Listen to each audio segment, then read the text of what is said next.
আজকে supreme foundation supreme knowledge ফাউন্ডেশনের সঙ্গে যৌথ উদ্যোগে আইএফএ আন্তঃজেলা একটা সিটার একটা কম্পিটিশন করতে যাচ্ছে স্কুল নিয়ে। প্রত্যেকটা জেলা থেকে 8টি করে স্কুল নিয়ে প্রথমে নকআউট বেসিসে জেলাতে খেলা হবে এবং সেখান থেকে ডিস্ট্রিক্ট চ্যাম্পিয়ন টিম 4টে জোনে ভাগ করা হচ্ছে। সেই 4টে জোনে কোয়ালিফাই করছে। প্রত্যেকটা জোনে 6টা করে টিম থাকবে। জোন থেকে জোনাল চ্যাম্পিয়ন টিম নিয়ে আবার স্টেট লেভেল চ্যাম্পিয়নশিপে হবে এবং প্রত্যেকটা ক্ষেত্রে স্কাউট থাকবে যাতে উদীয়মান প্লেয়ার উঠে আসে। এই খেলাটা হবে সম্পূর্ণ অনূর্ধ্ব 14 বছর। সেখানে কিছু যেহেতু বয়স ভিত্তিক খেলা সুনির্দিষ্ট কিছু ফরম্যাট করা হচ্ছে এবং তার ভিত্তিতে হবে।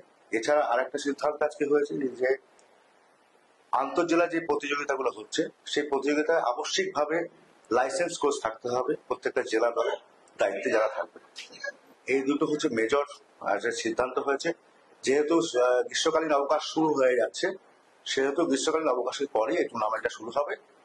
তার আগে যে এই সংক্রান্ত যে কাজকর্মগুলো আছে সেগুলো আমরা সেরে নিচ্ছি। আশা করছি যে জুনের ফার্স্ট উইকের মধ্যে আমরা এই টুর্নামেন্টটা শুরু করতে